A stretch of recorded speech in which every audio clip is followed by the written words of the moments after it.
오늘 찬양할 곡은 오직 예수뿐이네입니다.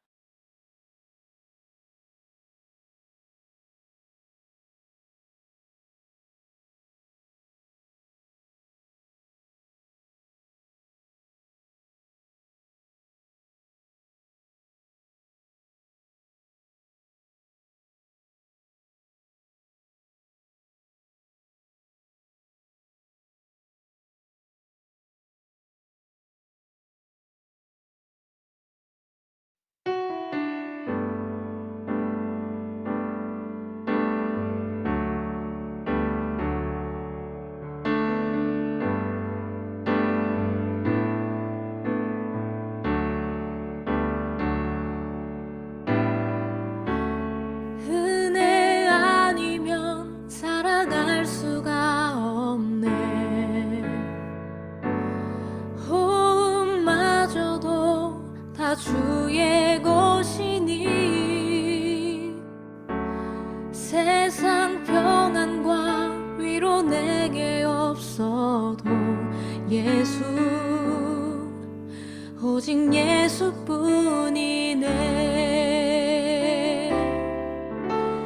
크신 계획 다 볼 수도 없고 작은 고난에 지쳐도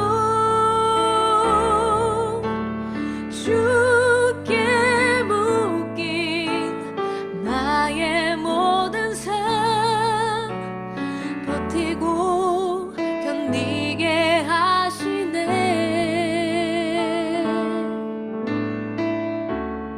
은혜 아니면 살아갈 수가 없네. 나의 모든 것 다 주께 맡기니 참된 평안과 위로 내게 주신 주 예수, 오직 예수뿐이네. 크신 계획 다 볼 수도 없고 작은 고난에 지쳐도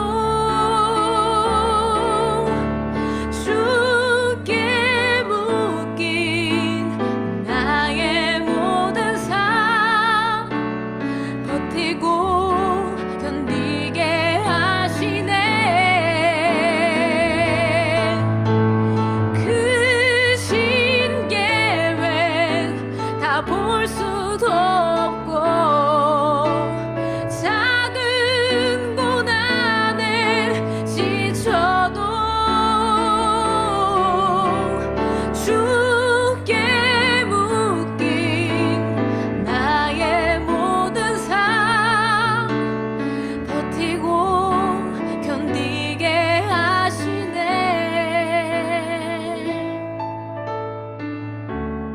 은혜 아니면 살아갈 수가 없네.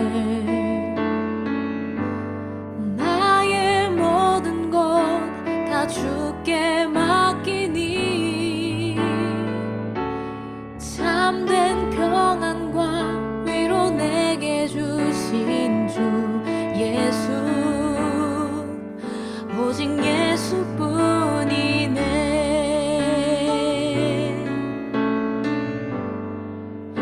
오직 예수뿐이네.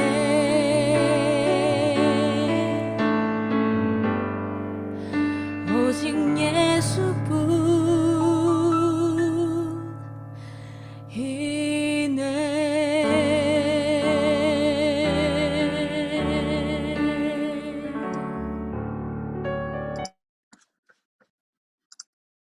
아멘.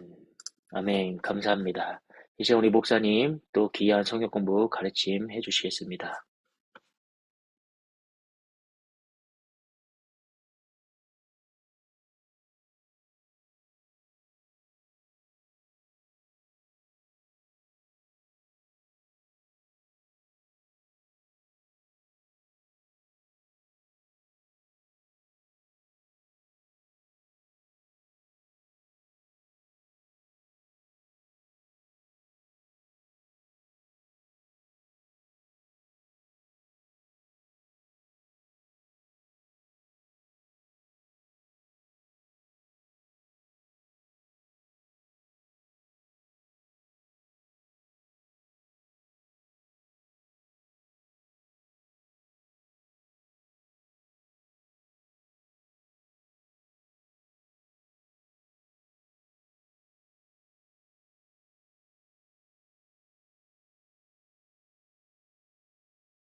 목사님 목사님 마이크를 크셔야 됩니다. 크셔야 됩니다.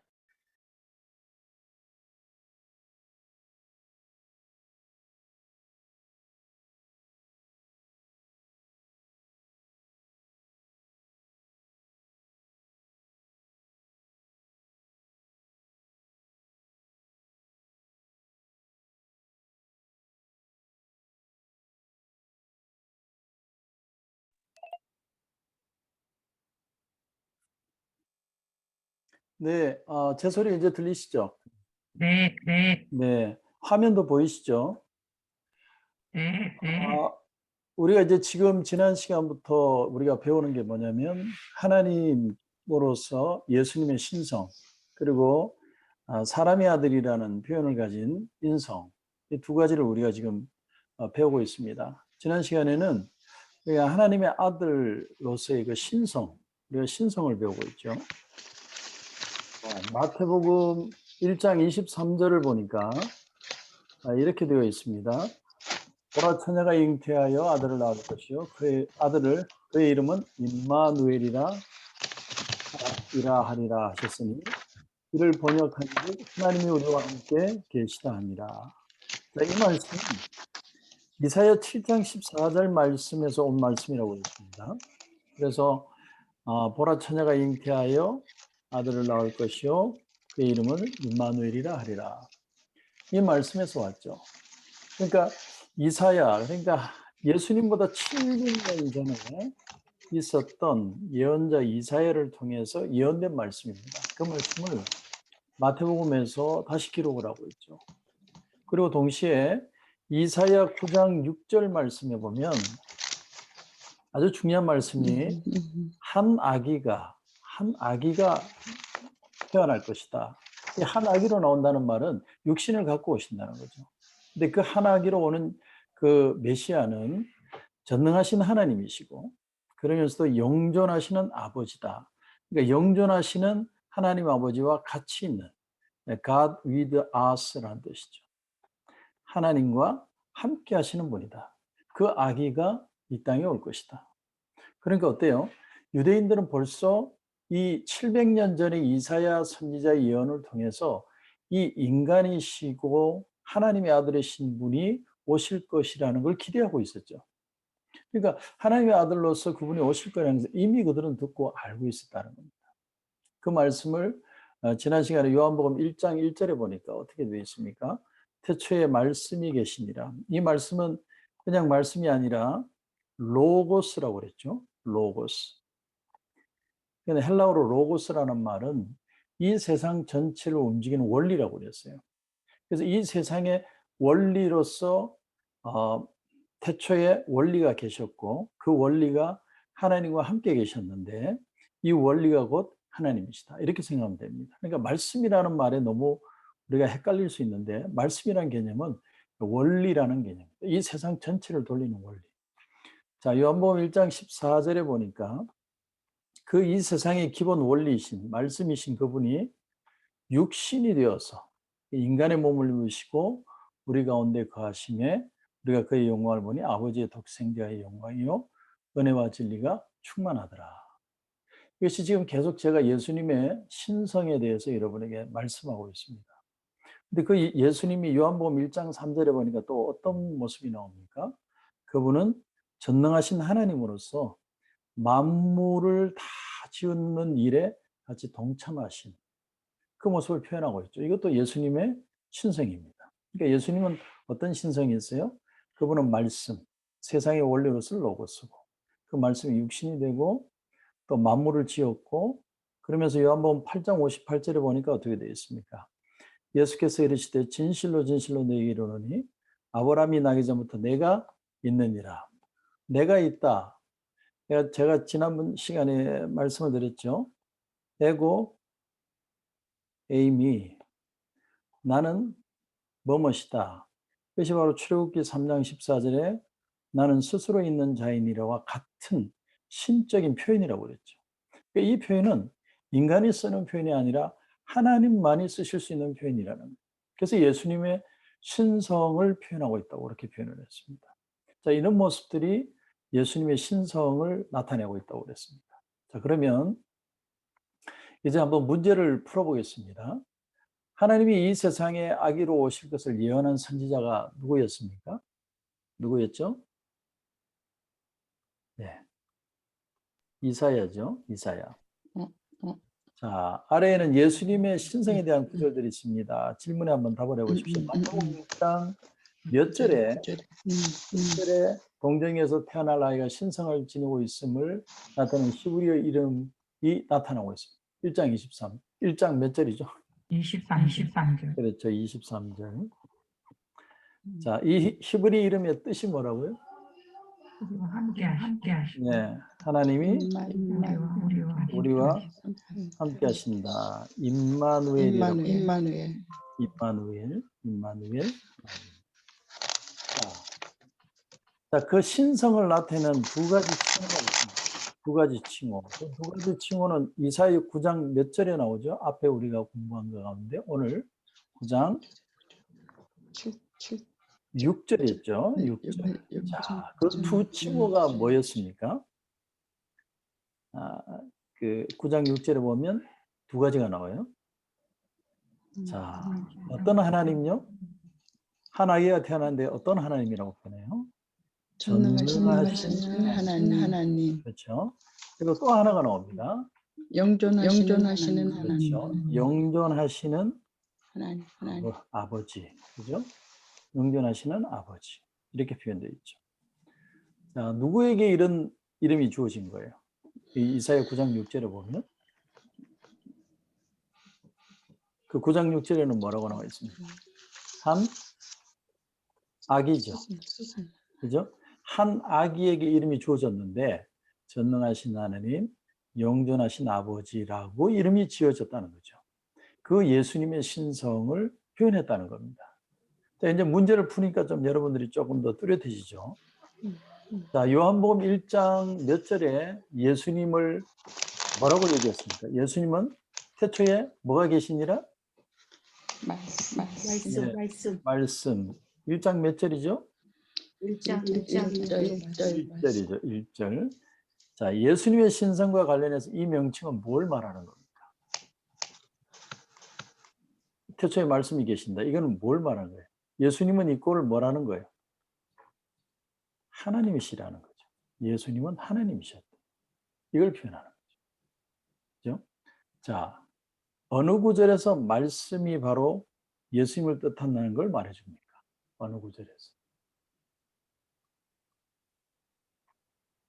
요한복음 조금 제가 이제 문제를 푸니까 좀 헷갈려요. 요한복음 1장 14절. 이번 말씀이 육신이 되어 우리 가운데 거하신다 이렇게 되어 있죠. 그것이 바로 말씀이 예수님을 뜻한다는 걸 표현을 하죠. 예. 자, 요한복음 1장 몇 절에 보면 하나님만이 하실 수 있는 일을 예수님께서 행하시는 것이 뭘까요? 하나님만이 할 수 있는 일이 뭘까요? 요한복음 1장 뭐를 했어요? 예수님이 만물을 지으셨죠. 요한복음 1장 3절에 나옵니다. 좀 전에 하긴 했지만 조금 까다롭죠. 요한복음 1장 3절에 나옵니다. 하나님 만물을 지으시는 자리에 같이 나타나십니다. 자, 요한복음 8장 몇 절에 예수님이 자기의 신성을 나타내기 위해 사용한 호칭이 나올까요? 그 호칭은 뭘까요? 자, 예수님이 뭐라고 얘기했죠? 하나님이신 분만 말할 수 있는 거. 무슨 말이었어요? 내가 아브라함보다 먼저 이전에 있었는데 아브라함보다 그걸 뭐라고 표현했어요? 스스로 있는 자? 네, 스스로 있는 자니라라는 구약의 표현이 예수님은 어떻게 표현을 하셨습니까?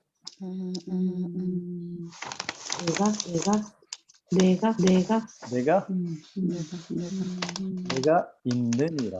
그렇죠? 내가 있느니라. 내고 좀 어렵죠? 요한복음 8장 58절에 나옵니다. 자, 이 구약 성경 어디에서 나타나죠? 출애굽기 3장 14절. 네, 3장 14절에서 나타나고 있죠. 자, 예수님 자신이 하나님이심을 말씀하실 때 유대인들은 어떻게 했을까요? 예수님은 어떻게 하려고 그랬을까요? 돌로 쳐주고. 예. 왜냐면은 인정하지 않으니까. 돌로 쳐서 죽이려고 그랬죠. 자, 그 다음에 요한복음 10장 몇 절에 예수님 자신이 누구와 하나라고 선포할까? 나는 누구와 하나다. 나는 그렇죠? 하나님 아버지와 하나이시니라. 그죠?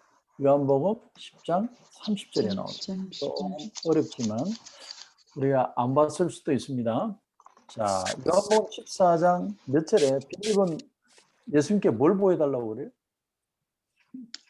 뭘 보여달라고 그러죠? 예수님께.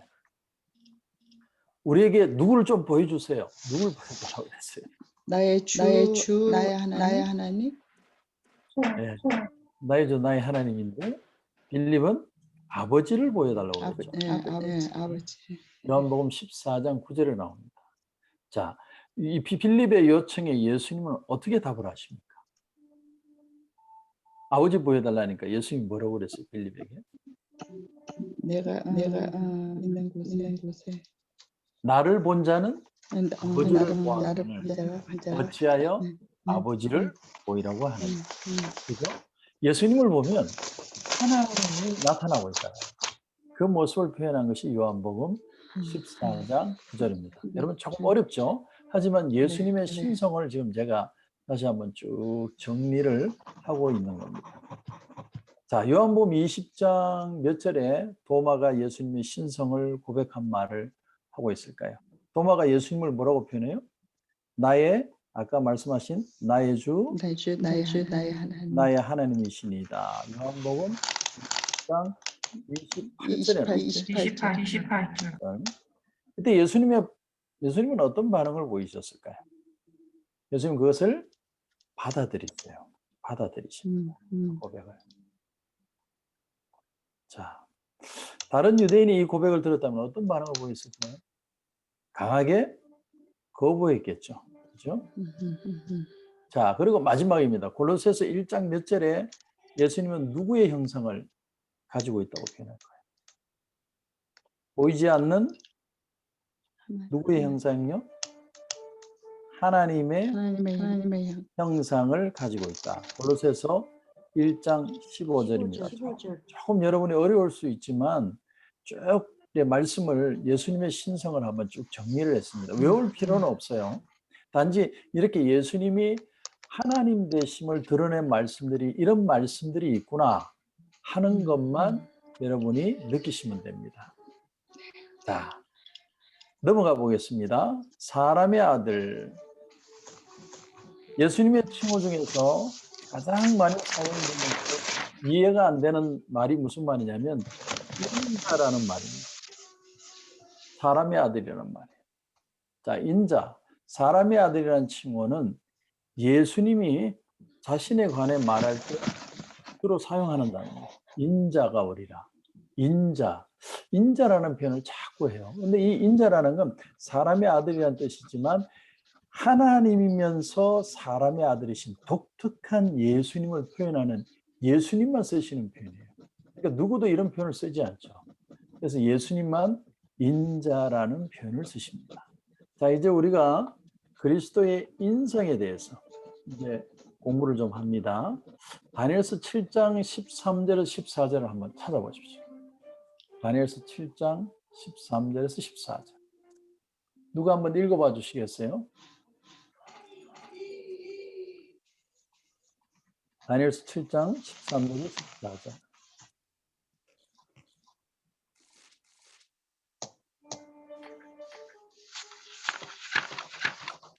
자, 누가 한번 읽어봐 주시겠습니까? 또 환상 중에 보니 네. 네, 읽으세요.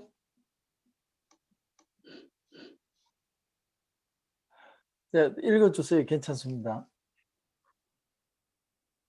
내가 또 밤 환상 보니 인자 같은 이가 하고 와서 항상 계신 나아가 이르되 그에게 권세와 영광을 주고 성과 나라들과 언어를 말하는 들이 그를 삼기게 하여 그의 권세는 아니하는 영생을 나라는 멸망할 것이니 네, 감사합니다.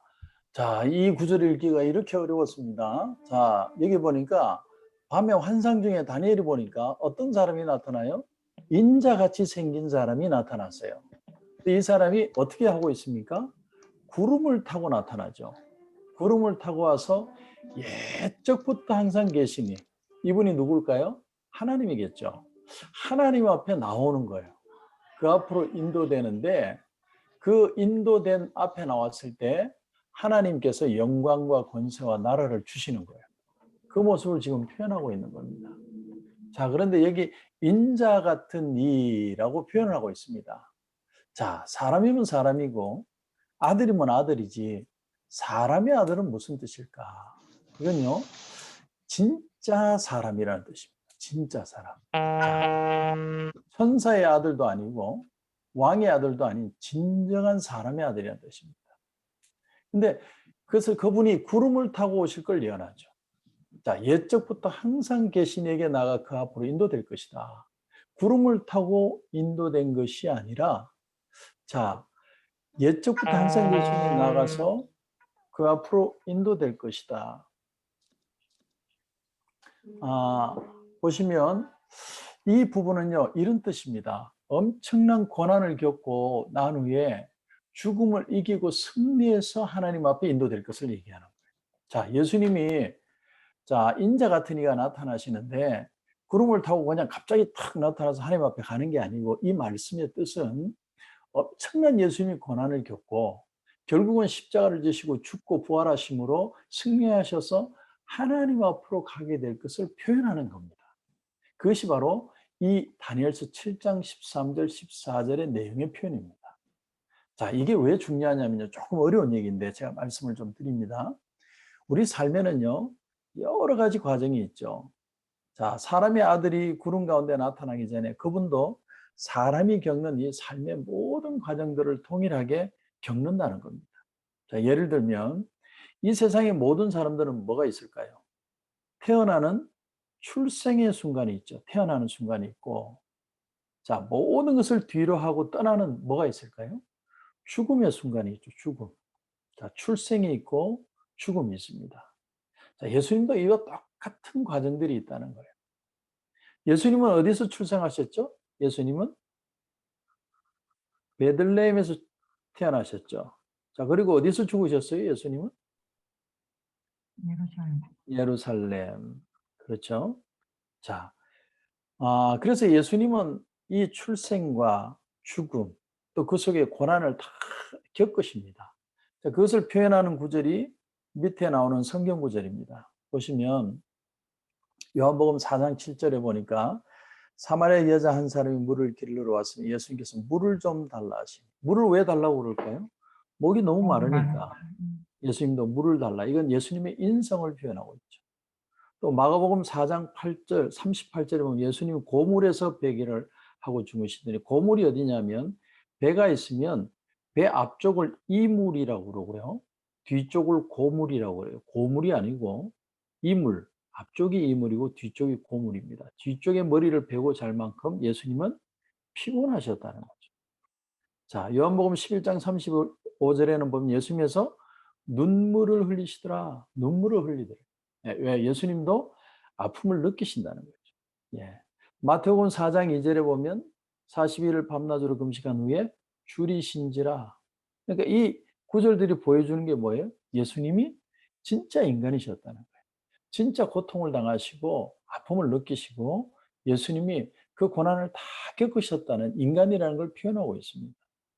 그런데 예수님이 우리와 다른 점이 뭘까요?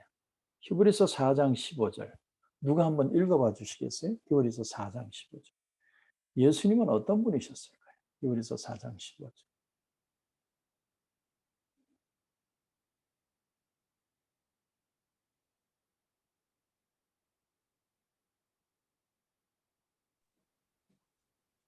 누가 한번 읽어봐 주시겠어요?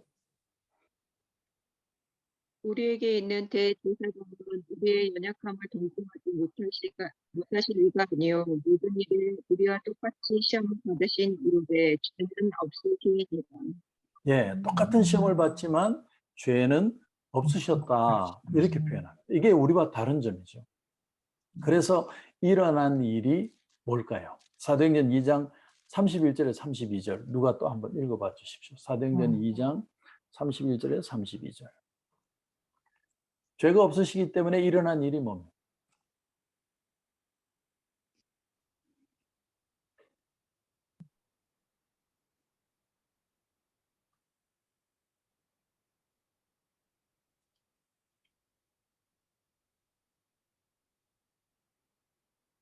사도행전 2장 31절에 32절 누가 한번 읽어봐 주시겠습니까?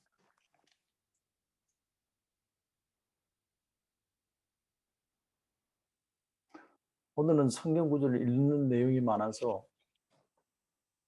그래서 좀 찾는 게 중요합니다.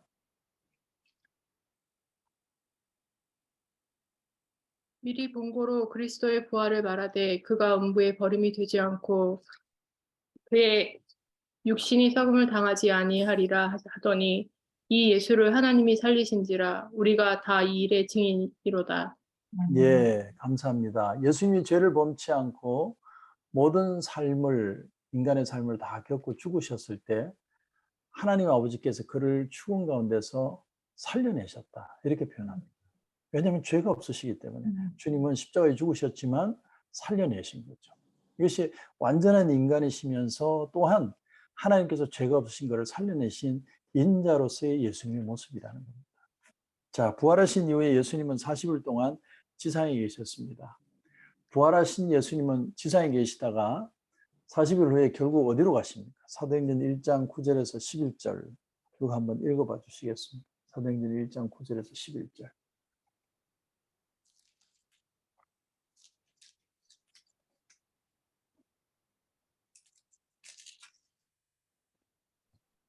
근데요, 목사님, 네, 구절을 읽을 때마다 네. 음원 소리가 들려서 아, 뭐가 들려요? 소리가 네. 저만 그래요? 아, 뭐가 이게 울리는 소리가 들리나요? 저도 그 그래요. 카톡을 보시면요. 지금 박미 이사님이 올렸는데 예. 그거 따라 하시면 컴퓨터마다 사운드가 목사님 메아리가 안 울릴 거예요. 한번 해보세요. 아, 제가 소리가 감사합니다. 메아리가 울리나요? 아니, 목사님은 아니. 말고요. 예, 개인적으로 다 하셔야 돼요. 예, 개인적으로 하면 됩니다. 예, 감사합니다. 그거 따라 하시면 돼요. 카톡에 올렸어요. 단체 카톡에. 이게 어디에서 나온 그 지금 화면에 맨 위에 화면 보시면 실 보시면 네. 나와요. 예, 뷰 예, 옵션이라는데. 옵션 보기, 백시찬님의 화면을 보고 있습니다. 나오죠? 거기에 옵션 보기 누르면 백시찬님의 컴퓨터 소리 무음이라고 돼 있을 거예요. 클릭한 옵션 보기를 맨 위에. 감사합니다. 예. 그러면 안 울려요. 네. 아, 이제 괜찮습니까? 아, 네. 죄송합니다. 이거 오늘 그냥 도의적으로 죄인이 됐습니다. 죄송합니다. 아니요. 이게 근데 지난번에도 그렇고 계속 그래가지고 여쭤보고는 싶었어요. 죄송합니다. 아, 근데 다른 분도 다 해결되셨나요? 네. 네. 마우스 한번 이렇게 돌리시면 맨 위쪽에 그린 색깔 옆에 뷰 옵션 떠요. 저는 없어요. 옵션 보기. 자, 꼭대기에 백승찬님의 뭐 보기라고 되어 있다고 그러는데, 예, 거기. 그게 보면 묵음을 할 수 있게 됐다고. 뮤트 선택하시면 울림이 없어진다 이렇게 돼요. 그 쉐어되는 화면 위에 마우스 갖다 대시면 초록색 바가 위에 보여요.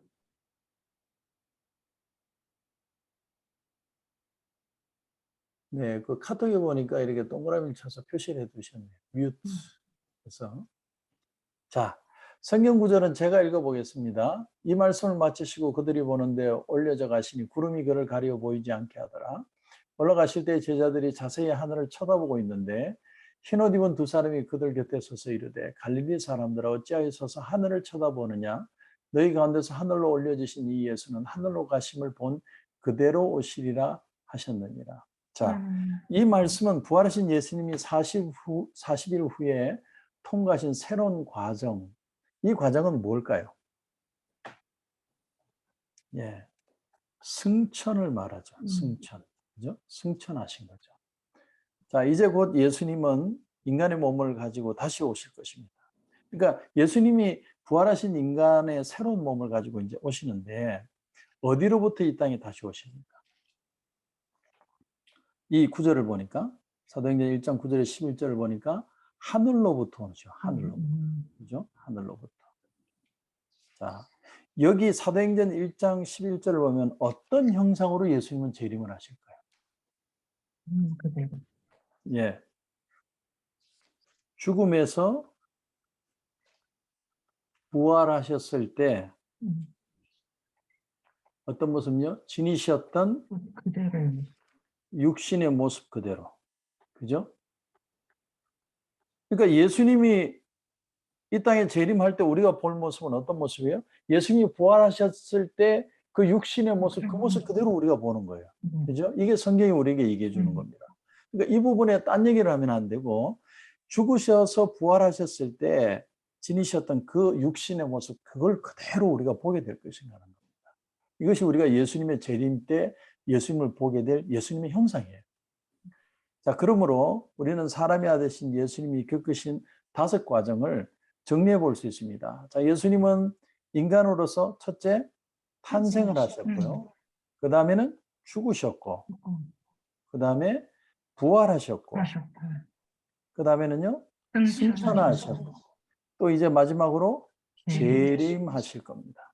자, 이 5가지입니다. 탄생하셨고, 그리고 죽으셨고, 부활하셨고, 승천하셨고, 또 재림하실 것입니다. 자, 우리는 앞에서 다니엘서 7장 13절, 14절을 통해서 사람의 아들이 구름 타고 오실 것이라는 예언을 봤습니다. 그렇다면 이 모습은 5가지 중에 어디에 해당하게 될까요? 구름 타고 오실 것이라는 그 모습은 재림이 되겠죠. 재림입니다. 자, 다니엘에 의하면 누가 구름을 타고 오셔서 모든 민족을 위한 영원한 왕국을 세우게 될까요? 인자죠. 인자. 사람의 아들. 그죠? 인자. 자, 다니엘서 7장 13절, 14절을 다시 보시면 이 본문을 보면 유대인들은 사람의 아들이 뭐를 타고 온다는 걸 알고 있어요? 구름을 타고 오셔서 어떻게 하십니까? 영원한 왕국을 세울 것을 기대하고 있죠. 그러니까 유대인들은 그냥 막연히 메시아를 기다리는 게 아니에요. 이 구름을 타고 영원한 왕국을 세울 메시아를 기다리고 있는 거예요. 이해하시겠죠? 그러니까 우리는 막연하게 유대인들은 그냥 메시아가 올 것이다 이렇게 생각할 줄 알지만 천만에 이 구름 타고 다시 오실 메시아를 기다리고 있는 거예요. 유대인들은. 자, 마태복음 16장 16절에 보면 베드로의 유명한 고백이 있습니다. 주는 그리스도시요 살아계신 하나님의 아들이십니다. 자, 그래서 예수님이 칭찬을 했어요.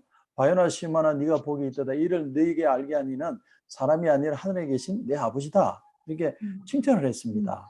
근데 그 다음에 예수님이 무슨 얘기를 하냐면 21절 이하에 자, 예루살렘에 올라가서 장로들하고 대제사장과 서기관들에게 많은 고난을 받고 죽임을 당하고 다시 살아나야 할 것을 제자들에게 비로소 말씀을 하시니까 베드로가 뭐라고 그러냐면 주여 그러지 마십시오. 이 일이 결코 주님께 안 미칠 겁니다. 이렇게 표현해요. 왜 이렇게 표현을 했을까요? 자, 잘 보십시오. 유대인들처럼 생각했기 때문에요. 유대인들은 어떤 예수님을 기대해요? 자, 다니엘서에 나오는 것처럼 구름을 타고 영원한 왕국을 이루실 그 하나님으로 오실 예수님을 기다리고 있는 거예요. 그러니까 고난이라는 건 절대로 없다라는 거예요. 이 개념으로 지금 이 누굽니까? 베드로는 생각하고 있는 겁니다.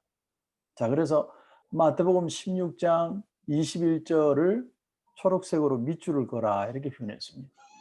자, 16장 21절 이하에 보면 이런 말씀이 나오죠. 이때로부터 예수 그리스도께서 자기가 예루살렘에 올라가 장로들과 대제사장들과 서기관들에게 많은 고난을 받고 죽임을 당하고 제3일에 살아나야 할 것을 제자들에게 비로소 나타내시며 나시니 베드로가 예수님을 붙들고 한번하여 이르되 비로소 나타내시. 거기에 초록색으로 밑줄 것입니다. 자, 수차례나 예수님은 제자들에게 그의 죽음과 부활에 대해서 가르쳤습니다. 마태복음 17장 9절에도 보면, 자, 제가 읽겠습니다. 그들이 산에서 내려올 때에 예수께서 명하여 이르시되 인자가 죽은 자 가운데 살아나기 전에는 본 것을 아무에게 드리지 마라.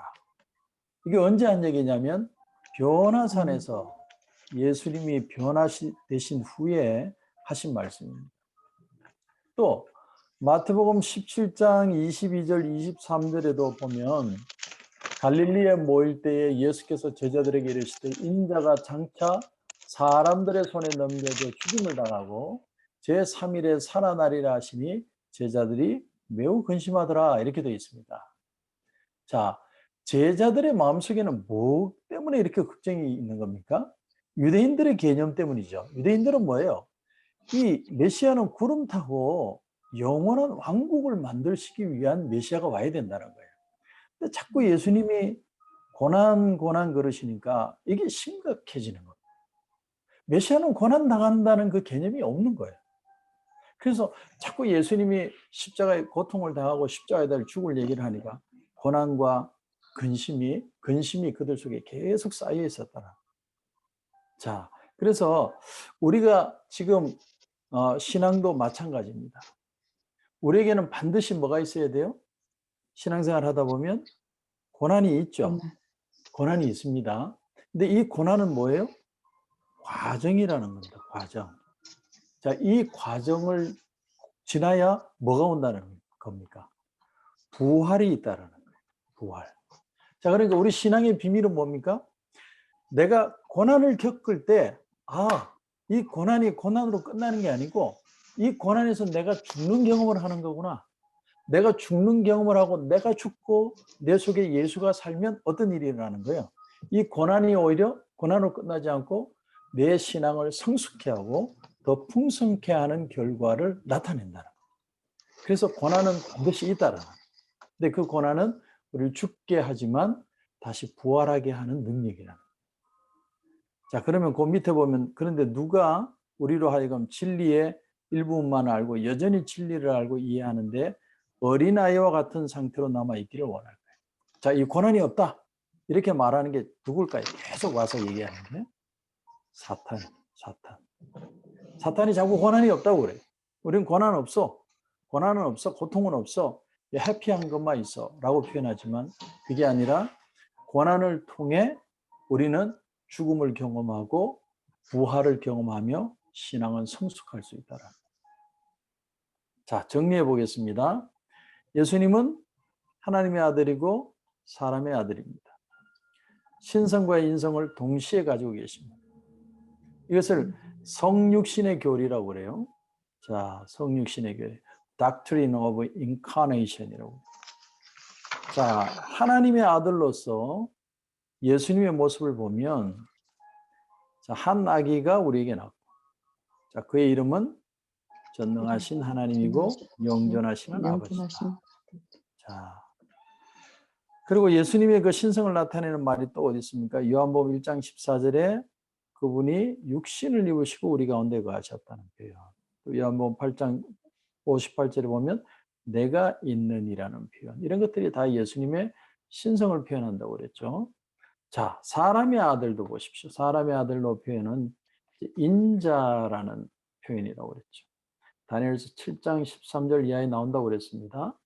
인자 같은 이가 하늘 구름을 타고 올 것이다. 이렇게 예언을 했습니다. 그래서 영원한 왕국을 세울 것이다. 그래서 유대인들은 전부 다 이렇게 믿고 있는 거예요. 메시아가 오면 반드시 이런 구름 타고 오신 영원한 왕국을 이루실 메시아를 기대했는데 자꾸 예수님은 죽음을 얘기하고 고통을 얘기하고 아픔을 얘기하니까 제자들이 근심에 쌓였죠. 그래서 주는 그리스도의 살아계신 하나님의 아들이십니다라고 고백을 했지만 이 베드로가 예수님이 고난을 얘기할 때 그 고난을 받아들이지 못한. 우리의 신앙의 싸움도 이 싸움이라는 거예요. 고난이 있어야 죽음이 있고 부활을 경험합니다. 여기서 신앙은 성숙할 수 있다. 이렇게 정리를 해드릴 수 있겠습니다. 자, 하나님의 약속으로 들어갑니다. 하나님의 약속. 많은 크리스찬들의 삶과 증거는 아직도 하나님의 약속을 어떻게 사용하는지를 배우지 않았습니다. 그래서 말씀은 많이 받는데 그 말씀을 내 삶의 약속으로 효과적으로 사용할 줄을 몰라요. 그러니까 하나님이 우리에게 약속을 주셨어요. 뭐 이런 약속, 저런 약속, 수많은 말씀을 주셨는데 그 말씀이 그냥 모호하게 내가 죽으면 천국 간다. 내가 이 땅에서 예수 잘 믿고 이 땅에서 예수 잘 믿음으로 하나님 나라에 속해서 죽으면 천국 간다. 그 정도의 약속이 아니라 아주 디테일하게 우리와 함께 하시고 우리 가운데 역사하실 그 일들을 하나님은 약속 가운데 주셨습니다. 자, 그래서 오늘 이 시간에는 하나님의 약속이 우리 자신의 삶 속에 어떻게 드러나는지를 우리가 한번 배워보려고 합니다. 자, 하나님의 나라는 이 큰 왕국의 약속을 받은 두 사람이 있어요. 그 두 사람이 누굴까요? 우리 신앙을 대표하는 구약의 아브라함과 다윗입니다. 예, 아브라함과 다윗 두 사람이 약속을 받았습니다. 자, 이 왕국의 완전한 성취는 누구를 통해서 이루어지게 되었습니까? 예수 그리스도를 통해서 이루어지게 됩니다. 자, 그러면 성경에서 구주로 오실 예수님에 대한 첫 번째 약속, 그 약속이 주어진 구절이 창세기 3장 15절입니다. 창세기 3장 14절에서 15절. 자, 여호와 하나님이 뱀에게 이르시되 네가 이렇게 하였으니 네가 모든 가축과 들의 모든 짐승보다 더욱 저주를 받아 배로 다니고 살아있는 동안 흙을 먹을지니라. 내가 너로 여자와 원수가 되게 하고 내 후손도 여자의 후손과 원수가 되게 하리니 여자의 후손은 내 머리를 상하게 할 것이요 너는 그의 발꿈치를 상하게 할 것이다. 자, 이 말씀은 누가 한 말입니까? 누가 했죠? 하나님. 예, 하나님이 하셨죠. 하나님이 누구에게 한 말이에요? 뱀에게. 뱀에게. 그죠? 네, 뱀에게 한 겁니다. 이거 쉬운 걸 자꾸 이렇게 답을 못 하시면 안 됩니다. 뱀에게 한 거예요, 뱀에. 자, 내가 너로 원수가 되게 하라. 이게 지금 여기 그림도 있잖아요. 자, 이 그림을 잘 보시면서 창세기 3장 14절, 15절 다시 한번 생각해 보십시오. 자, 하나님이 뱀에게 한 말입니다. 자, 15절에서 하나님이 여자와 뱀 사이의 관계가 앞으로 어떻게 될 것이라고 얘기를 하고 있습니다. 15절에 보면. 서로 무슨 지간이 되는 겁니까? 원수지간. 원수지간이 된다. 자, 또한 하나님은 사단과 하와 사이에 이 적대 관계는 그들의 후손 때에도 계속 될 것이라고 말씀하셨습니다. 여자의 후손은 뱀에게 어떤 상처를 입히고 뱀은 어떤 상처를 입힐 거라고 말하고 있어요, 지금. 여자의 후손은 뱀의 어디를 상하게 합니까? 그렇죠?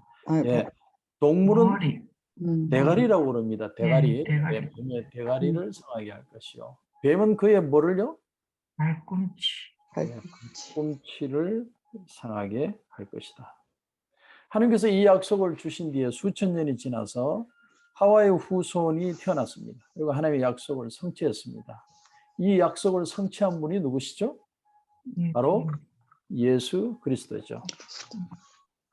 자, 언제 예수님이 궁극적으로 사단을 멸하게 될 타격을 가했습니까? 언제일까요? 언제 빵 했을까요? 뱀의 머리를, 대가리를 쳤을까요? 십자가에서. 그렇죠. 그렇죠. 갈보리 십자가에서. 갈보리 언덕 십자가에서. 맞습니다. 십자가에서 머리를 치고. 자, 그러나 이 그리스도의 발꿈치도 상하게 될 것을 말하고 있습니다. 자, 그 발꿈치 상황은 어떤 의미일까요? 발꿈치 상한다는 말이 무슨 말일까요? 여러분 한번 상상력의 나래를 한번 펴보십시오. 발꿈치를 상한다는 게 어떤 뜻일까요? 자, 예. 너무 어렵게 생각하실 필요는 없습니다. 십자가에서 고통당하고 죽으신 걸 말하는 거죠. 십자가에서 고통당하고 이게 발꿈치 상하는. 하지만 죽음으로서 끝나는 게 아니라 3일째 날에 예수님께서 죽음으로부터 뭘 하십니까? 부활하셨죠. 그래서 상처를 줬지만 그러나 다시 살아나셨습니다. 그러므로 창세기 3장 15절은 여자의 후손으로 오시는 예수님에 관해 성경에 나오는 하나님의 첫 번째 약속이라는 걸 볼 수 있습니다. 이 첫 번째 약속에 의하면 구원자는 그의 대적자인 뱀, 다른 말로 하면 사단의 머리를 밟음으로 치명적인 상처를 입히게 됩니다. 이 약속은 수천 년이 지난 후에 예수 그리스도께서 십자가에서 죽으시고 부활하셨을 때 성취가 되었습니다. 사단이 받은 치명적인 상처로 인해서 그는 완전히 패배하게 되었다. 사단은 완전히 패배하게 되었다. 자, 패배했지만 그 잔존 세력의 파워가 우리 인간보다 셉니다. 그래서 우리가 사단을 우리의 힘으로 이겨내지 못해요. 그래서 우리가 필요한 게 뭘까요? In Christ. 예수 안에 있는 것 방법밖에 없는 거예요. 예수의 이름으로 이겨낼 수밖에 없는 거예요. 사단을 분명히 이겼는데 사단의 그 잔존 세력이 아직 남아있는 거예요. 근데 그 파워가 우리 인간의 힘으로 못 이겨요. 그래서 예수님의 이름으로만 승리할 수 있다. 자, 창세기 3장 15절을 빨강으로 여러분 3장 15절 밑줄을 한번 쫙 꺼놓으십시오. 창세기 3장 15절.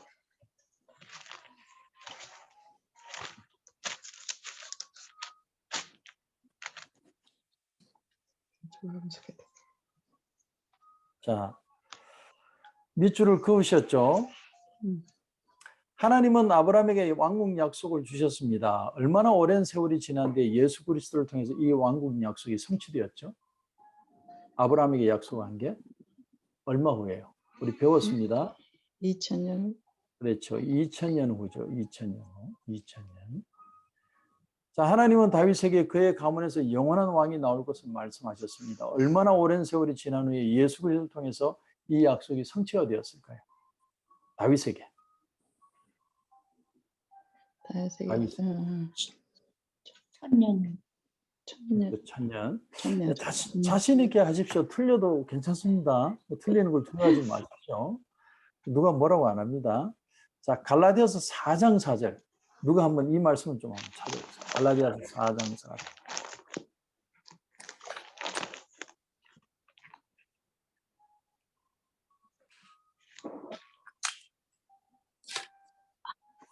때가 참에 하나님이 그 아들을 보내사 여자에게서 나게 하시고 율법 아래에 나게 하신 것은 네, 때가 참에 그 말에다가 여러분 밑줄 그으시고 굉장히 중요한 말입니다.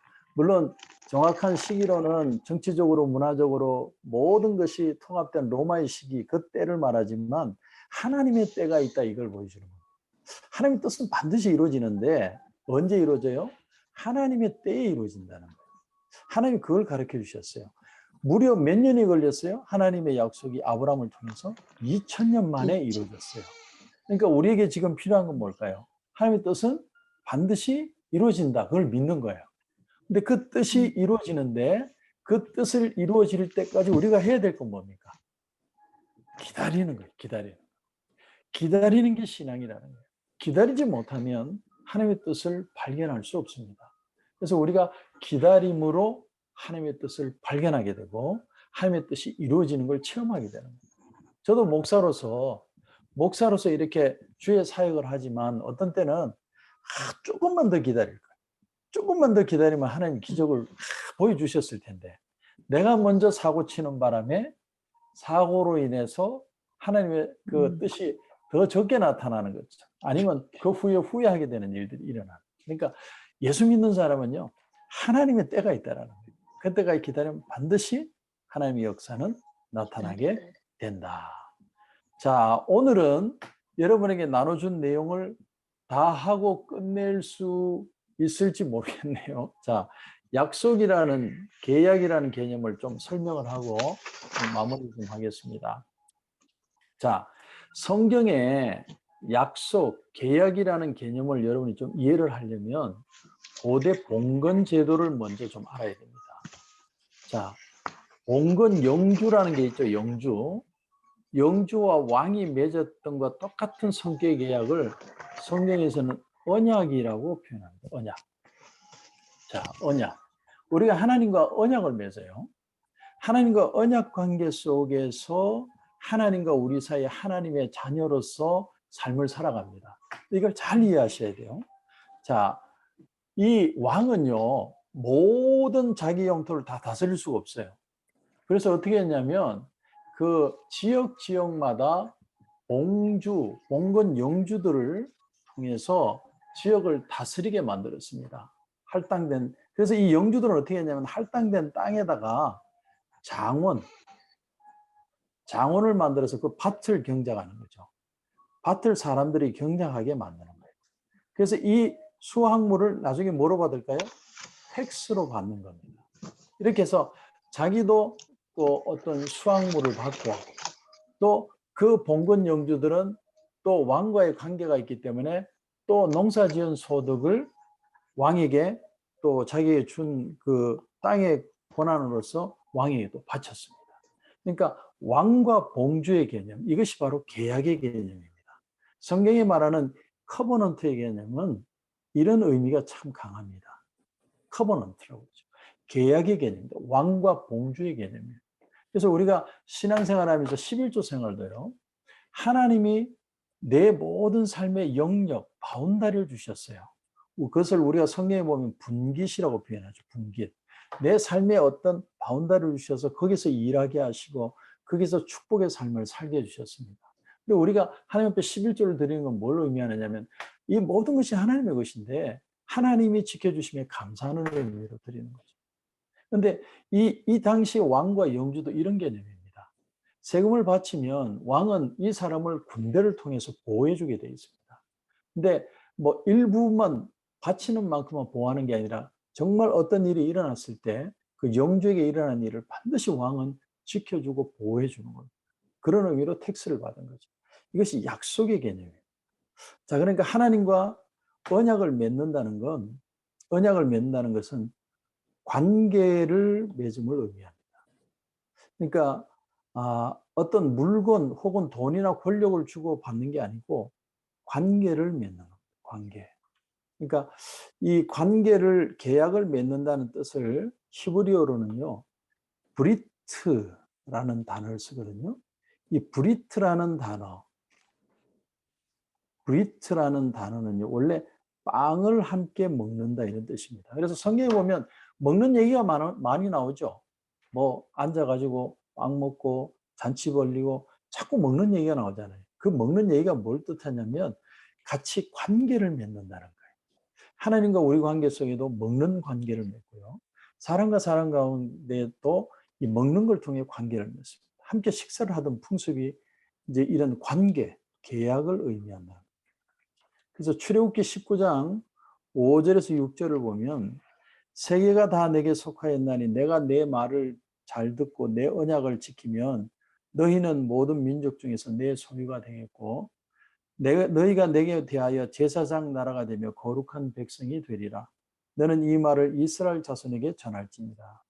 이게 하나님이 이스라엘 백성들과 최초로 계약을 맺는 장면입니다. 자, 그런데 문제는 뭐냐면 이스라엘 백성들하고 계약을 했는데 지키지를 못해요. 인간은 의무를 이행할 방법도 능력도 없어요. 율법의 말씀을 준 건 너무 좋았어요. 십계명도 주고 하나님이 뭐 지킬 수 있는 모든 율법을 줬는데 지키지 못해요. 그래서 하나님이 이런 인간의 연약함을 아시고 한 가지 길을 열어주셨습니다. 그게 뭘까? 창세기 15장에 보면요. 자, 하나님이 아브라함과 계약을 하시는 장면이 나옵니다.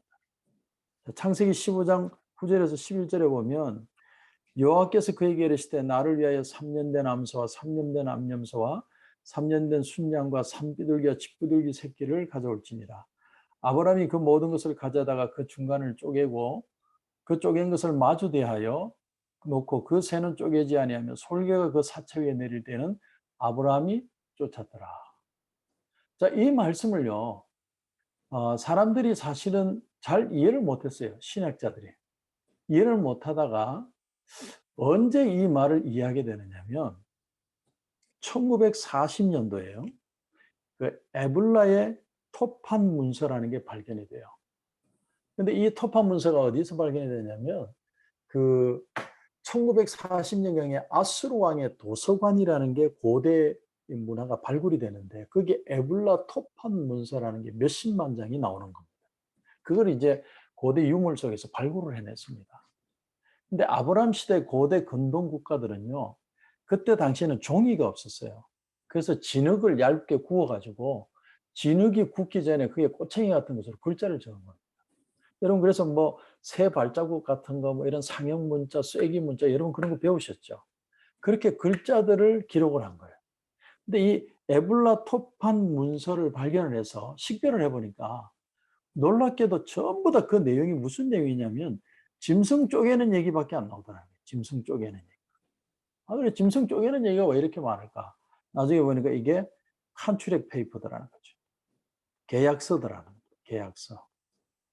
그래서 그때 이 짐승 쪼개놓고 갑, 을이 서로 계약을 할 때, 아, 우리가 이렇게 했으니까 당신은 나한테 돈을 내주고 나는 당신을 도와주고 물건을 내주기로 합시다. 이 계약서라는 거예요. 그래서 쪼갠 짐승 사이로 같이 걸어가서 그것을 지키지 않으면 이 짐승처럼 쪼개진다. 그런 계약서 페이퍼들을 발견을 한 거예요. 그것이 바로 에블라 토판 문서라는 겁니다. 이게 1940년대에 정말 엄청난 양의 그 계약 문서들을 발견을 한 겁니다. 그래서 아브라함과 하나님과의 그 계약을 이해하게 됐어요. 신약자들이. 근데 이 에블라 토판 문서에는 쪼갠 고기 사이들 둘이 같이 손잡고 가면 되는데 성경을 보면 그렇게 안 돼 있어요. 밤에 햇불만 지나가고 아브라함은 구경하고 있습니다. 그러니까 이걸 편무적 계약이라고 해요. 다시 말하면 하나님 혼자서 지킨 거예요. 그러니까 아브라함은 지키지 않습니다. 왜냐하면 하나님은 아브라함이 지키지 못할 줄 아시고 하나님은 하나님이 혼자서 그 계약을 지키는 거예요. 그러니까 아브라함이 지키든 안 지키든 사람이 지키든 안 지키든 상관없이 나는 이 약속을 지키겠다는 거예요. 그러니까 여러분, 우리가 하나님 앞에 계약의 관계가 되었다는 건요, 내가 하나님을 믿어주든 안 믿어주든 하나님이 뭐 내가 이뻐 보이든 안 이뻐 보이든 하나님은 약속한 건 반드시 지키신다는 거예요. 왜? 하나님이 편무적 계약을 하셨기 때문에. 그것이 하나님의 은혜예요. 자, 그래서 이 아브라함의 언약이라는 게 하나님의 편무적 계약을 표현합니다. 이것이 나중에 예수님의 십자가의 죽음을 통해 나타난 복음을 의미하는 거예요. 복음.